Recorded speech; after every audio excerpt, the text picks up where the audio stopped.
আসসালামু আলাইকুম। কেমন আছেন সবাই? আশা রাখি অনেক ভালো আছেন। আজকে আমি রান্না করব ট্যাংরা মাছের ঝোল। বিসমিল্লাহ। এখন আমি কিছুটা লবণ দিয়ে নেব। পেঁয়াজগুলো দিয়ে দিই।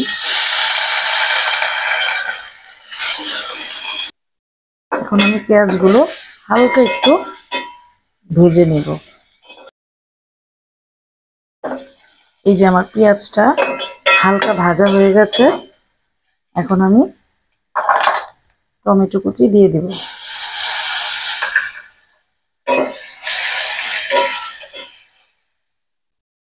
টমেটো কুচি দিয়ে আমি একটু পানি দিয়ে দেব। সাথে আমি একটু আদা রসুন দিয়ে দেব।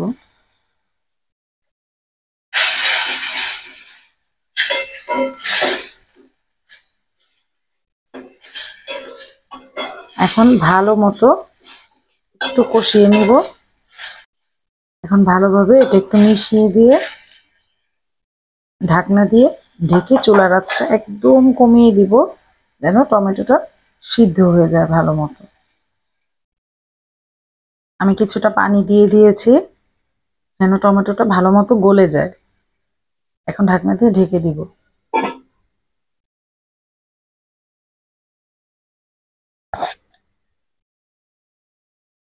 এই যে দেখেন টমেটোটা একদম ভালো মতো গলে গেছে।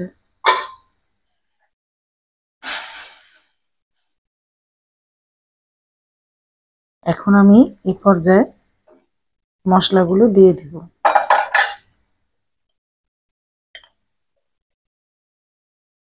হলুদ গুঁড়া,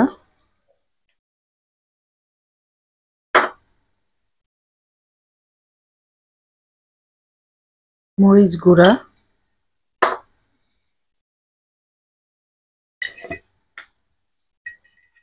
আর সামান্য পরিমাণে লবণ। এখন আমি এই মশলাগুলো ভালো মতো একসাথে কষিয়ে নেব।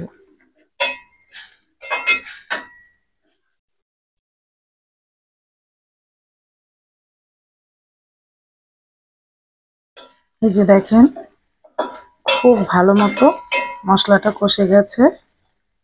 এখন আমি এখানে আলুগুলো দিয়ে দিব।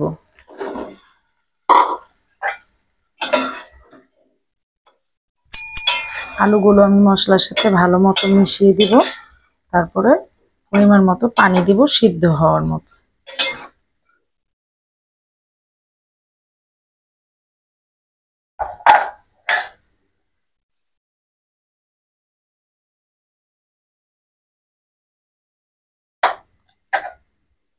এই যে পানি দিয়ে দিলাম। আলুগুলো ভালো মতো সিদ্ধ হলে আমি মাছগুলো দিয়ে দিব।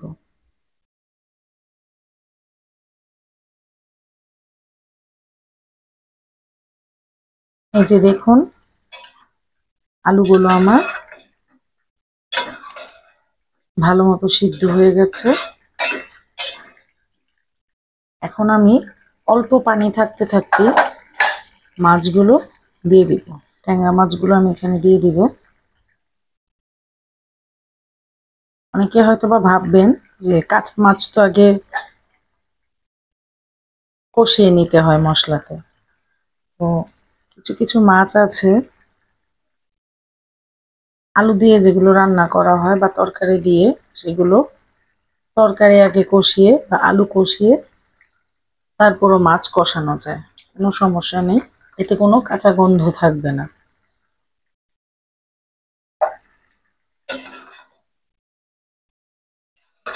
আলুটা যখন সিদ্ধ হয়ে অল্প পানি থাকবে তখন আমি মাছগুলো দিয়ে ভালো মতো নেড়ে ঢাকনা দিয়ে কিছুক্ষণ কষিয়ে নিব আবার, মাছগুলোর কাঁচা গন্ধ না থাকে। কষানো যখন হয়ে যাবে তখন আমি ভালো মতো সিদ্ধ হওয়ার জন্য পানি দিয়ে দেব।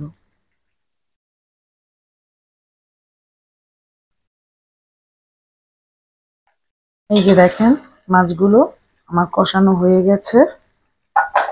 এখন আমি পরিমাণ মতো ঝোল দিব, পানিগুলো দিয়ে দিলাম ঝোল যতটুক লাগে পরিমাণ মতো। বেশি নাড়াচাড়া করব না, মাছগুলো ভেঙে যাবে, তাই হালকা করে নাড়া দিয়ে ঢেকে দিব। এখন ঢেকে দিব।